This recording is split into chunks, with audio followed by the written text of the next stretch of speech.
সত্যিই উড়ে গেল পাখিটা। জাগতিক সমস্ত সম্পর্ক ছিন্ন করে অচিন দেশে যাত্রী হলেন লালন শিল্পী ফরিদা পারভীন।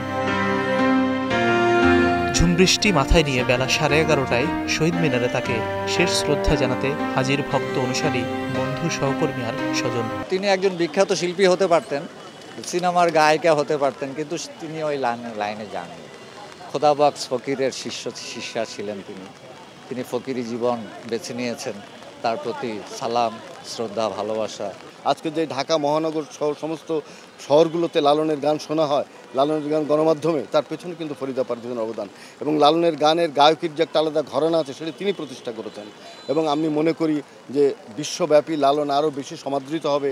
ফরিদা পারভীনের গান যতদিন আমাদের কাছে থাকবে ততদিন তার গানকে অনুসরণ করে তার অনুজরা, তার উত্তরসূরিরা এসে লালনকে আরও প্রতিষ্ঠা দেবে। আমাদের যে কত বড় ক্ষতি হলো এই মানুষটা না থাকাতে, সেটা আমরা এখন অনুধাবন করতে পারছি খুব বেশিভাবে। কারণ হয়তোবা উনি বেঁচে থাকতে সেইটা কতটুকু অনুধাবন করতে পেরেছি জানি না, কিন্তু এখন মর্মে মর্মে বুঝছি যে এই মানুষটা থাকাটা আমাদের কত জরুরি ছিল। আমরা তার আত্মার মাগফিরাত কামনা করছি এবং আল্লাহর দরবারে দোয়া করছি যেন তার গুনাহ খাতা মাফ করে তাকে বেহেশত নসিব করেন এবং তিনি ভালো থাকেন। গুণী এই শিল্পীর প্রতি শ্রদ্ধা জানায় সব শ্রেণী পেশার মানুষ। সাংস্কৃতিক সংগঠনের পক্ষ থেকে ফুল দেওয়া হয় ফরিদা পারভীনের কফিনে।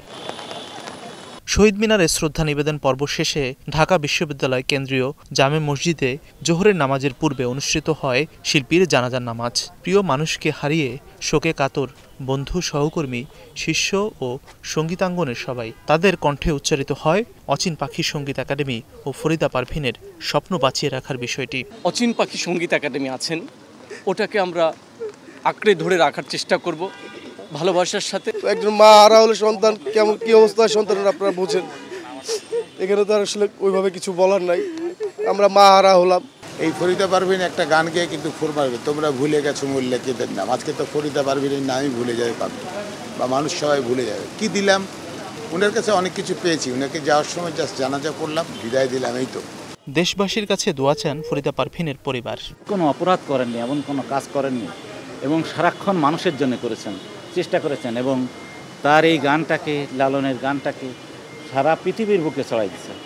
একটা আঁকড়ার গানটাকে সে শুধু সমাজের ড্রয়িং রুমে নিয়ে এসেছে, সারা পৃথিবীর মানুষের কাছে নিয়ে গেছে। এর থেকে বড় কথা তো আর কিছু হতে পারে না। জীবনের দীর্ঘ সময় যেখানে কাটিয়েছেন সেই কুষ্টিয়ার উদ্দেশ্যেই যাত্রা করে ফরিদা পারভীনকে বহনকারী গাড়িবহর। সেখানেই বাবা মায়ের কবরের পাশে চিরনিদ্রায় শায়িত হবেন তিনি। শেষ যাত্রায় মানুষের এমন ভালোবাসা প্রমাণ করে গানেই বেঁচে থাকবেন প্রিয় ফরিদা পারভীন।